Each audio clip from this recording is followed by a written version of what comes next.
Quelqu'un m'a demandé de faire une vidéo sur comment faire le front squat avec une prise d'haltéro, car je pense qu'il lui manque de la souplesse au niveau des poignets et il a du mal à garder la barre dans la bonne position.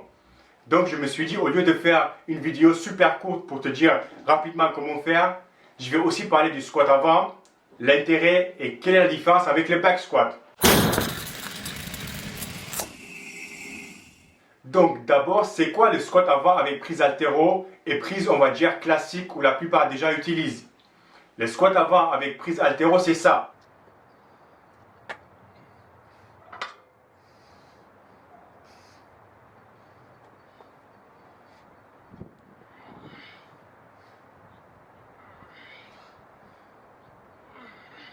Et le squat avant avec prise classique, c'est ça.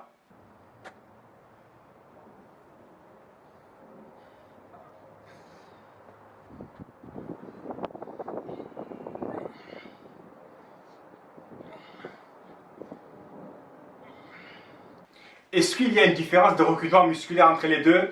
Et est-ce qu'il y a un avantage de choisir l'un sur l'autre? Non, pas vraiment. Sauf si tu comptes faire des compétitions d'haltérophilie, tu devrais le faire avec la prise haltéro. Sinon, choisis la prise que tu préfères et celle où tu sens le plus confortable. Moi, par exemple, j'arrive à faire les deux, mais je me sens mieux et je trouve plus facile la prise classique que la prise haltéro. Et donc, c'est celle que j'utilise. Donc, pour répondre à la question que la personne m'a posée, et je suppose que tu es capable de faire du squat correctement, mais tu as du mal avec la prise haltéro. Pour pouvoir faire correctement le squat avec la prise haltéro, il faut avoir les poignets assez souples, une bonne posture et une bonne mobilité au niveau des épaules.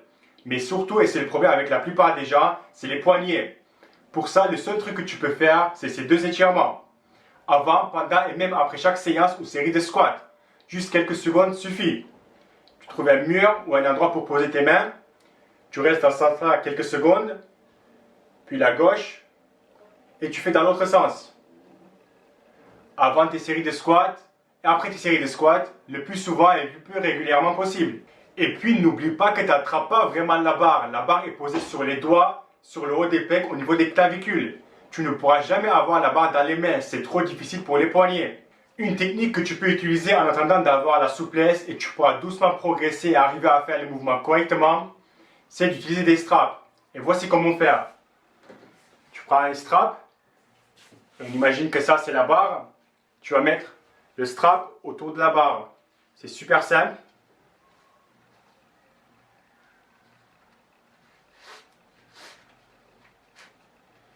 Et après, avec ça, qu'est-ce qu'on fait? Regarde.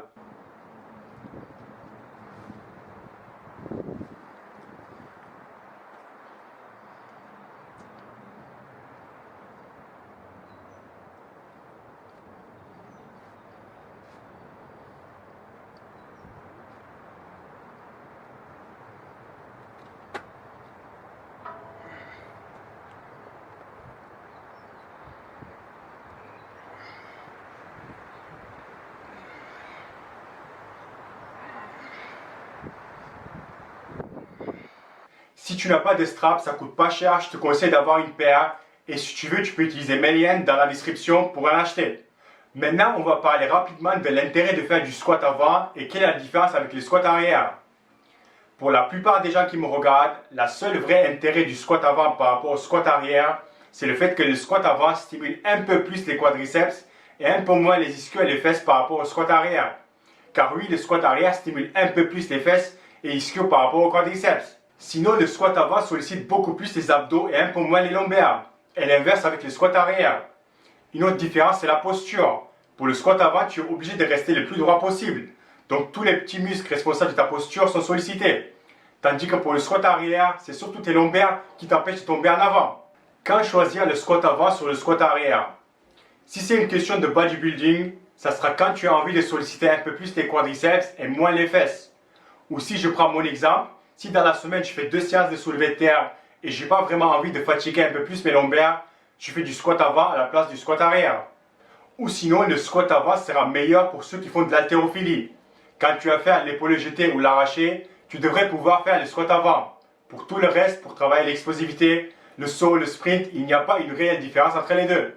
Dans une séance de cuisse, tu peux par exemple soit faire 5-6 séries de squat avant, puis le hip thrust pour solliciter un peu plus les fesses et ischios, et quelques séries de mollets, ou 5-6 séries de squat arrière puis leg extension pour solliciter un peu plus les quadriceps et quelques séries de mollets.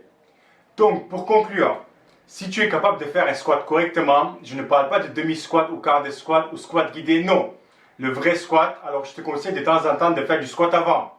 Ça te fera du bien et tu vas sentir certains muscles du haut du corps travailler que tu n'avais jamais senti.